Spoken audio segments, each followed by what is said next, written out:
What's up, folks? Khalid Bay. 2026, another election year. One very important election happening this year is the election for sheriff for the county of Onondaga. We have the incumbent sheriff on the show today. I want you to hear him, hear what he has to say. Let's get to it. Let's talk.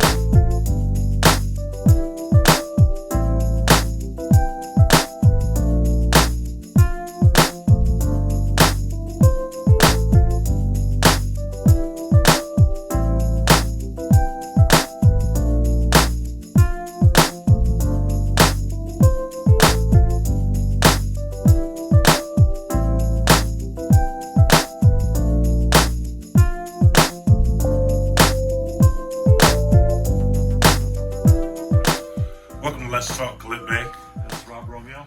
And today is our second episode of the year, 2026. Obviously, a special guest, Onondaga County Sheriff Toby Shelley. Welcome. Good to be here. Appreciate you being here. Welcome, Sheriff. We're real happy to have him here today, and while the timing couldn't be more significant. I will say that our sheriff has been county sheriff for quite a while, won a couple of elections. It's an elected position. There is an election coming up this year, and you're going to run for re-election. Absolutely. We're up for re-election here in 2026.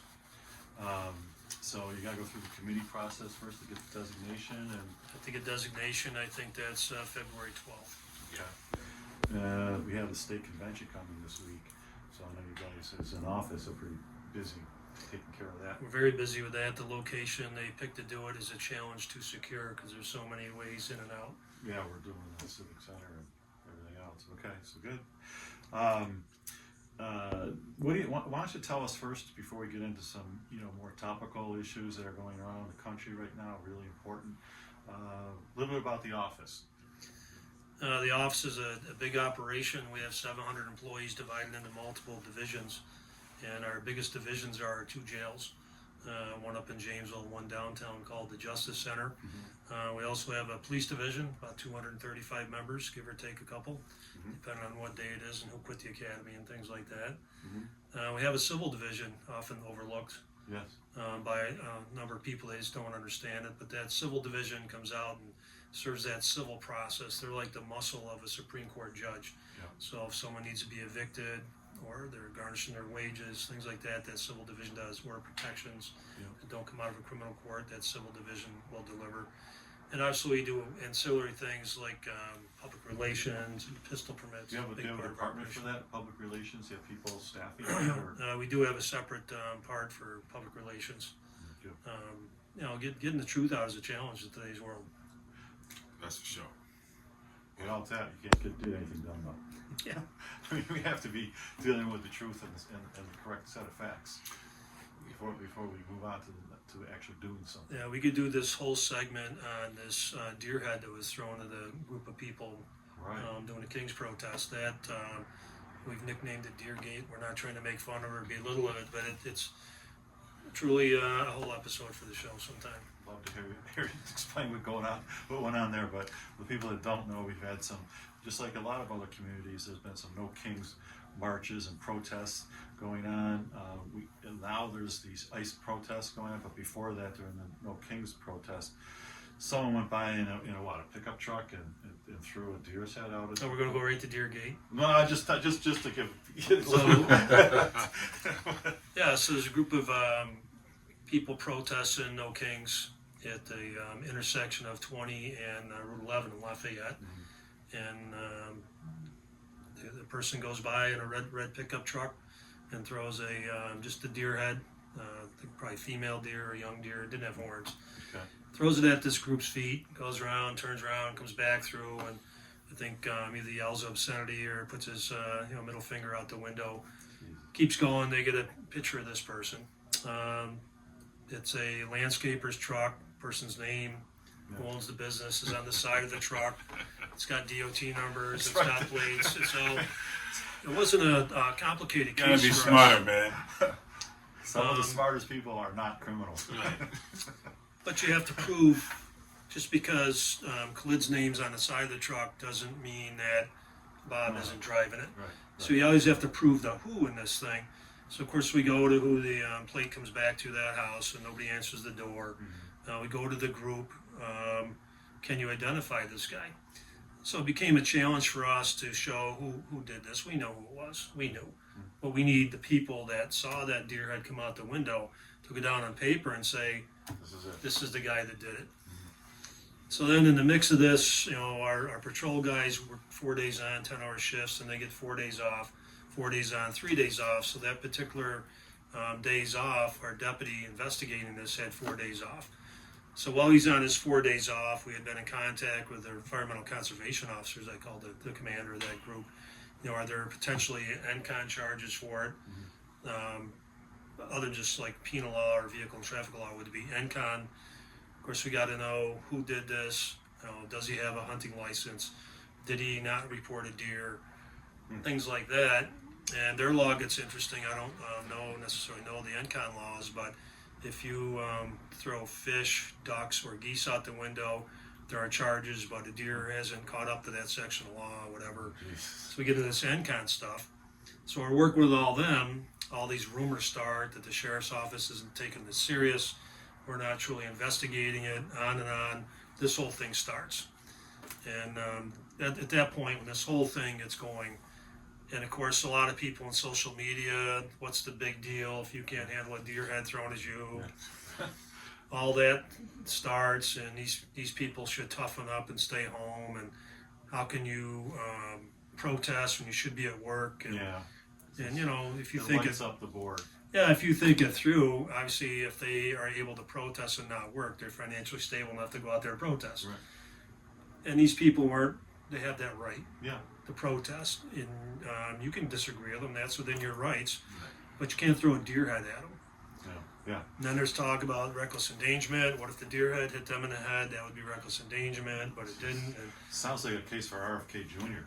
He likes to chop up bear and whale and everything else. then, regardless of what we think for charges, if the district attorney doesn't agree with our charges, they don't prosecute, then your case doesn't go anywhere anyway. Yeah. So we have to confer with that group about what charges they feel are appropriate. Yeah. So your office has to interact constantly with the district attorney's office.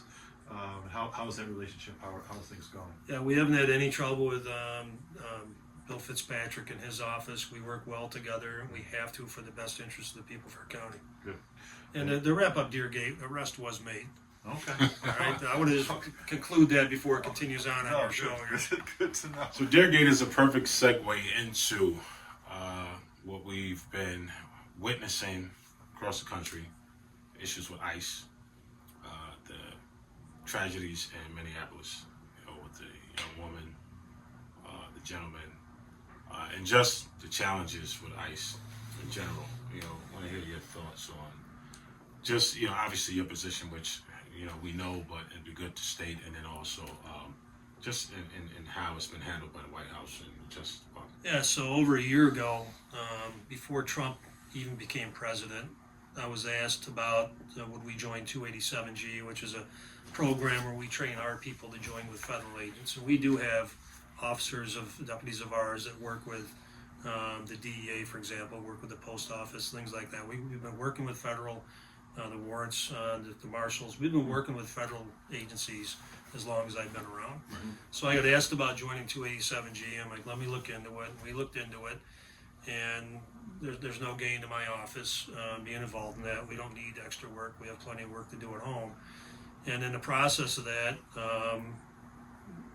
we just got ahead of the curve, educational-wise, about what was going on. It's really something we don't deal with that often in our day-to-day business. Right. You might go to domestic, and when we go to calls, we run everybody's name through our computer to see if they have warrants or they violate the police or whatever. So that's a standard procedure in ours, and if we find someone that's here illegally, we will call ICE. It's a standard thing to do. Right. We don't act on it. We don't drag them out of their house. It's just a notification we make. Okay. And definitely when we get a bad actor that comes into one of our jails, for example, a year ago, a guy went into the Walmart in Cicero, groped a woman, molested a woman, got arrested, got released on bail. ICE wanted him. He was here in our country illegally. So we called ICE and said, hey, the judge gave him bail. This is the time he's going to get out. If you want him, you got to be at the front door. So we do these things. Why? Because we don't want bad actors in our country. Certainly, that's it. And we don't disagree that people should follow our laws and be here legally. But also we have common sense that if someone has been in our country, let's say a guy's here picking apples for us. Yeah. That's a common thing. Yeah. He's on a 6-month visa. When the apples are picked, he's supposed to go home.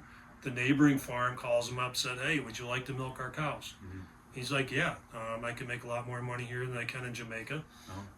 He starts milking our cows. Well, after that 6-month mark, he's here illegally, but he's providing a service to Americans. Right. So we recognize, we have common sense to recognize the difference between that guy as opposed to somebody the cartel is pushing through here. Yeah, and if he's on the books, they're paying taxes, and they're not getting services, so they're contributing to the tax base, and they're not getting any of the services back. I mean, you can't get, you don't get tax refunds if you're here undocumented, but you pay into the system. That's right. So that seems to be a reasonable approach that I think I gotta believe that 80 to 90% of Americans would agree with. It's just, this has just gotten out of hand with this new administration and their idea that, we have to do mass deportations and we have to hit certain quotas. So once you get past the guys like you mentioned that you have, We can't have bad actors here, and Right. I 100% agree with that because I want criminals out of my county, our county. But you have to do what we do legally, and almost always that translates to get a warrant. Yeah. And you can't do warrantless searches regardless of who they are. If you have somebody from Germany visiting our country, Yeah. we just can't go in their hotel room and drag them out. You need a warrant to go in there. that seems to be a good foundation, a good position you've been on. Tell us just before I ask you the next couple of questions, the training that goes on in your department. What's that like? You mentioned that you have an academy. How long does it take to get through the academy? Where are your sheriff's deputies trained to handle, and how rigorous is it? How can you describe it? So our training is different whether you work in one of our jails or whether you work in patrol. Okay. It's a different type of training. Not all of it's different, but overall the requirements are different, and they come out of TCJS, the Division of Criminal Justice Services in Albany, New York requirements. So our police officers, I'm thinking, is what you're asking about. Is that what you call them? The Our police? police division, our Police police division. officers, Okay. spelled out in the criminal procedure law. I think that 120 section, maybe not. I don't know, 120. So our police officers go to 26 weeks of training, and that's in the academy. The academy has a lot of mandatory subjects. We add on more subjects on top of that. Then after that, they go into field training for another 5 months, and then if everything goes well there, then they get released on their own. So it's almost a year of training before we release our deputies on their own. And our probation, start to finish, is 18 months. So we have another 6 months or so after that to evaluate them. So it's extensive what we do. And when you say evaluation, it's a bit of a vetting process. You go through a background checks and see who these guys Well, are. just to get hired, our hiring process takes about 2 months. Yeah. By the time we talk to all your neighbors, we talk to your principal and school teachers, time you get through our polygraph, time you get through our psychological test, that's all on top of the physical fitness requirements you have to do just from the start. So, given all that, you mentioned, you follow the law in terms of getting warrants. If you're going to make an arrest, you have to go see a judge to get a warrant. You've got your police department, your police division.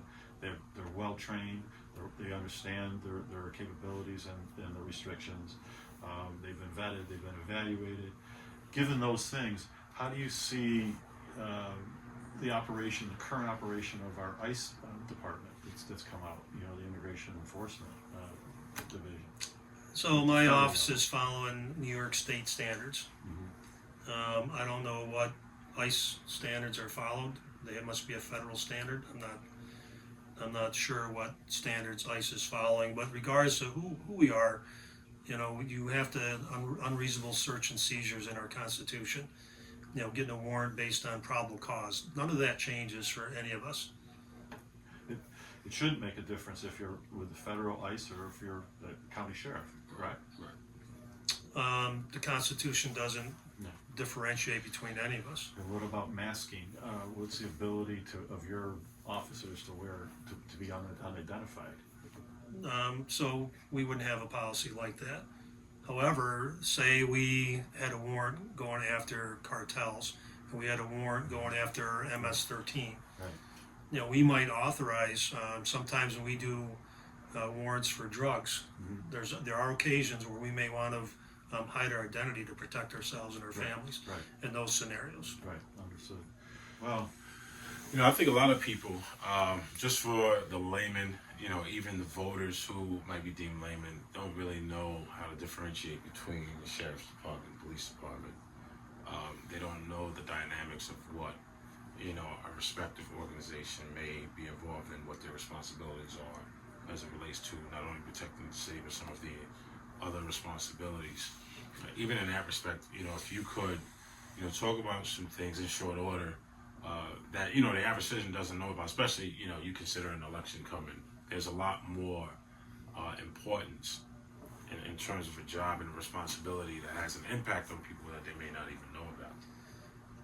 Yeah, I didn't quite hear a question in there, but overall, I would ask people to trust the police, especially in Onondaga County, especially if they're wearing black and anything on them says sheriff on it. Trust them, and I would ask them to just do what that person's asking. I don't want bad actors in my office. We have weeded a couple out, bad actors. We have arrested our own police division deputies that broke the law. I would say trust your sheriff, trust my deputies, and just do what they ask. Your argument, and most of our interactions are on like a traffic stop. Your argument's in court. Your argument isn't on the side of the road. Just do what you're asked. Don't argue with the police. You know, keep in mind, we do have to keep the peace somehow. That's solid advice you could possibly give, and everybody should follow along with that advice. There's nothing wrong with that. And to clarify, the question was about the difference between what the police purview may be versus what the sheriff's purview may be. Yours tends to be a little bit more broader. Your department a little bit more broader than theirs. And sometimes the average person outside can't tell the difference. They think it all looks Most the same. people don't. They can't tell whether we're a trooper or a Jordan cop. You know, people aren't reading our patches. When people call us, they're in crisis and they're looking for help. So the two areas that are of concern are protests are going on now, and they look like they're going to continue to go on. So what is your view of how the sheriff's department will handle protesters to keep it peaceful? And then crossing over to the next thing, when ICE intervenes and gets involved, what is the sheriff's department role if ICE? You mentioned that you arrested your own officers at some point or another. There's been that kind of activities taking place. It could be deemed illegal, criminal. What happens when you find an ICE officer acting beyond what you believe is a legal operation? Yeah, so are you talking about, is the sheriff going to have power over an ICE agent? Are we talking about home rule law, you know, what is it, Article 6, second paragraph? Who has the power in these scenarios? And that's a good question. I have read, what's his name, Sheriff Mack out of Arizona wrote a book about powers of the sheriff and how some sheriffs have forbidden federal agents to come in his county. I don't know that this sheriff's going to test that water, but we will protect the people in Onondaga County. If there's an ICE agent that is assaulting a person unnecessarily, we'd arrest that ICE agent. Okay, I mean, as you said before, when you have a dispute, that's what the courts are for. So you make your determination that, you know, you have probable cause that this is not right. We believe, you know, there's a potential crime taking place, even if it's an ICE agent assaulting somebody, or worse in Minnesota, it could be a murder. You know, it could be a homicide. You make the arrest and then let the courts sort it out. I mean, I think it should be the position of local law enforcement, state and local law enforcement. They have their defenses. They can come in with, they can say we have immunity. They can say that we were just, you know, it's just self-defense. But that's for the courts to sort out. But if you have plain and simple probable cause, someone's got to take action. Otherwise, you have a rogue agency coming in and committing crimes like, I mean, what is Yeah, that? so the question we've had right along, these 48-hour detainers are a good example that an ICE agent will sign. And that's administrative. That's not a criminal warrant. And we don't know. Our question is, why don't they just have judges sign their documents? And once a judge, it comes out of a court, then there's no question the legality of what they're doing. Yep. So you would go to the DA or go to the court yourselves, get a judge to sign something and act upon it. Almost everything, if not everything we do. A few weeks ago we had a murder suspect, plenty of witnesses that saw him murder his brother-in-law. Mm-hmm. We still went on and got a warrant Okay. before we did anything overt. It's just if you have that warrant based on probable cause, you're covered by the court, you're covered by that judge. And I don't know why they're not acting more that way. Yeah. Because then you're covered. Exactly. Why aren't they? But back to the protesting, I would ask people to keep in mind it says peaceably protest. Right. Peaceably Right. protest. No question about it. No question. I think people have gotten that message. I think that when the Black Lives Matter protests came out, there was a little more heatedness to it at the beginning, and some of it got violent, some of it got out of control. And I think that there's a lesson that was learned there. So I think the pendulum swung back a little bit. So, but I do think that obviously these people in Minneapolis have been, they're screaming and yelling and blowing whistles, but I don't see them burning trucks and smashing windows and assaulting people unless it's some kind of self-defense. I think that's the part that's hard, because oftentimes it's hard to distinguish one from another in the blur. And so when you have people, there's always, but even with greatest effort, there may be a couple of bad actors, right? And then after a while, it all starts to look the same. Yeah.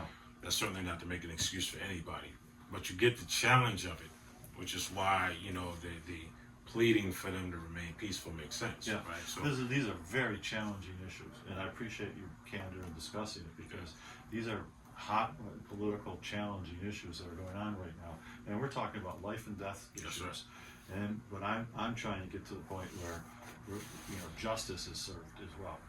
As a lawyer, I go to justice. That's the bottom line. We want to see do what's right. And you mentioned getting a warrant. Our country was founded on, we're a country of laws. A rule of law it's not politicians that run our country, it's the laws that run our country. So we appreciate that, and we wish you good luck as it goes along. And I think our community is in good hands. We're well served by what you've done to now. You're prepared for it, and our community should be proud of what we have to offer you. But I think everybody's going to be taking this up on the streets. As everywhere, they're doing that everywhere else. So they're going to do it here too. that's right. So leading into obviously we're at the prelims, if you will, of the election process. Petitions started in March, and everything gets going. And what's ultimately the message going forward? For voters right now, to help them understand the importance of voting, re-electing Shelley for sheriff. Yeah, the importance of the sheriff having a law enforcement official who is the politician, who doesn't answer to a politician, whose political agenda is the sheriff's. And my political agenda is to keep my politics to myself. Mm-hmm. And that's the only way and the best way to keep, treat people fairly. So going into the election, I would ask people to keep in mind who their sheriff is. Obviously a well-seasoned police officer, a military veteran, a combat veteran, an educated person. A lot of people don't know I have 5 college degrees. One is a master's degree, and I've proven myself both administratively, management-wise, leadership-wise. And if you look at the things we've achieved, whether it's pistol permits, I don't fear an honest man with a weapon. I don't fear that guy. It's the criminals I worry about. Going into office, pistol permits, it was a 58-week wait for someone to exercise their Second Amendment rights, and we felt that was wrong. And we fixed that. We're down to a 2-week wait, and we fixed that by investing in it. We brought in some part-time work, some retired deputies working pistol permits. We started charging $3 extra if you want to put another gun on your permit. I'd soak you $3, and we're making about $110,000 to $120,000 a year doing that, which is paying for those part-time guys to bring that wait time down. Yeah, great. That's great. So that was an achievement we've made. I'm the only sheriff in 40 years of records that the county finance can find that's come in under budget 3 years in a row. And we do that keeping very close track of budget issues. Leadership wise, when Deputy Husak and Deputy Jensen were assassinated when they were murdered on April 14th in 2024, I took charge of that scene. I was incident commander of that scene, and by policy, when the highest ranking guy shows up on a scene, he's in charge. And that's no different on January 9th of this month, 2026. That murder scene, when the guy lit the house on fire, I took charge of that scene, and you can see the outcome. No one was hurt. Well, the guy that got murdered obviously was hurt, but nobody past him was. So, when I'm asking people to consider me for re-election, look at our accomplishments, look at our achievements. I hear my alleged opponent, he'll probably be the only one I've heard another name. He's talking about how I've ruined morale and I can't get along with other people and on and on. And, even Air One he disagrees on. We've worked hard, my administration's worked hard to push that aviation program into the future. Our current ship came online, is built 98, came online in 99, it's 27 years old. It's time to push that aviation program to the next level, and that aviation program justifies itself. The lives it saved, the protection it gives to officers and the public, on and on. My opponent's saying he wants to do in this aviation program and just have drones. That's not, it's not practical. And morale, how do you measure morale? You measure that by sick leave, right? And I track sick leave, and sick leave has gone down, and that's a sign of morale's improved. Well, congratulations on all of that. Just from a layperson, observer, and a citizen here, we certainly feel as safe as we've ever been. We talked to the mayor candidates and other candidates. Our theme is, keep the streets clean, but more importantly, keep them safe. After that, businesses will take care of it. That's right. Let the citizens, do their thing. But let's be safe and let's be clean. And so we appreciate that. It's going to be a challenge going forward. We keep a close eye on what Micron means for law enforcement. It's obvious to us that this many calls equals this many arrests, which equals this many people in your jail. And the more people we have in our community, the more calls we're going to get, and on and on. And we're watching that close, and we're watching closely what goes on here in our downtown complex. With 81 coming down, you're going to build a community grid. We're going to connect it to Armory Square, and on and on. We watch all this stuff because the crime doesn't know borders, and the sheriff's office is in the city all the time. So we watch the bigger picture at all times. You have a lot of challenges coming up, and when you're talking about population increase, there's a chance it could almost double the size of the city as it is now. But it's certainly going to be an impact if it goes the way it's planned. So you may have a new office out in the north part of the county. Well, see, I think it's key things there that was stated that has to be clear. And speaking in regards to the election for voters, one, for a police chief is usually appointed by the mayor or by the executive. The sheriff instead is elected. The sheriff mentioned that he runs his own politics as opposed to answering to a politician. Two, cost savings, 3 years in a row. And at the end of the day, all of us fund this entire operation that we call government. And when you talk about it, I'm one person in elected office. My number one argument was, if it's not your intent to save the taxpayers money and provide a service at the most affordable price, you shouldn't be in government. So anytime cost savings is a part of the discussion, you have to take account for that and not allow yourself to get caught up in a lot of the quagmire. Well, importantly too about elections, we always stress here the local elections. People are frustrated at the federal level right now. There's a lot of animosity, a lot of difficulty, happening at the federal level. But we say, do what you can at the local level. If you don't like what's going on in Minneapolis and other places with ICE and those kinds of operations, a local election's happening right here this year, and the sheriff, as you heard, has a very important and dramatic role to play in that, and you've heard his position on that. So you can make a difference about how things are handled with immigration on the local level right here in this election by how you choose an office like the sheriff. So it's very important to stay involved, and that's how you can make things better for yourselves and the community. So any final words, Sheriff, and of course, website that people can go to learn more about the campaign, volunteers, because we're gonna need them. Yep, our website should be up and running, shelleyforsheriff.com. Facebook is up and running, Toby Shelley for Sheriff, or Sheriff Shelley, whichever it is. Sheriff Shelley, I think it is. Yeah. Sheriff Nice Shelley. It's got a little bit of rhyme to it. Yeah, alliteration there, Sheriff Shelley. You like that? You got a little jingle, a little song with that. That sounds great. And the sheriff, lives in the shadow of some other politicians. People are focused on the congressional races, the governor's race this year, and we're definitely in the shadow of these other races. But don't forget the importance of the sheriff. Yeah. When the chips are down, who are you going to call? You're going to call Toby Shelley. So, No, and as we said, you're not in the shadows anymore with what's going on, and even things like in Arizona with Savannah Guthrie's mother and stuff. and I'm still out there taking calls. I may actually show up at your door. Yeah. So My staff doesn't always appreciate a guy at my age out there taking a call occasionally, but take a break, will you? I still shoot straight. I still can earn my marksman ribbon. So That's great. Well, you have a sympathy, obviously, for the things that happen in other states, some of the things we see nationally, but there has to be an appreciation for what does not happen here.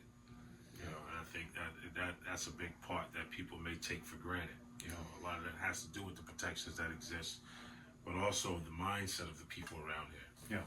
The fact that we don't necessarily think in some of those ways that many of us find unattractive. we run a tight ship. You might hear some critiques of Toby Shelley. He's very strict. Yes, Well, there's some truth in that, because my 30 years in the military, I'm a rules guy. And if you enforce the rules fairly, you run a fair, efficient operation. So if we don't have the rules, we don't have a government. We don't have a country. So we got to go by the rules and the laws, and that's how we get to justice. So what I'd say is find your beauty and grace in the justice of our rules. And we got an election coming up that you can make a big difference in. Stay tuned, stay involved. Go out there and protest if that's your thing to do, and you make your voices heard. Be peaceful. That's right. We meet with people that protest to make sure it's set up safely. We've done a couple of them recently with No Kings, one in DeWitt not too long ago. We had a large part in to make sure people had a place to park and they knew the rules, and you can't be out on the road and on and on. And hopefully you guys have been a challenge to be with. I hope you bring my alleged opponent Robert in here and challenge him too, because I'm curious what's going to come out of his. We're an equal opportunity. Yeah, we keep it bipartisan. Yeah, We try to get them all in here. We'll see if he respond. You have to make sure you go vote. Do not take any election for granted. There's elections every single year. This year is a very important election. The sheriff's election is very important. So again, do not take it for granted. Make sure you go cast your vote. See you next time. Rob Romeo here. Clip A. And Toby Shelley.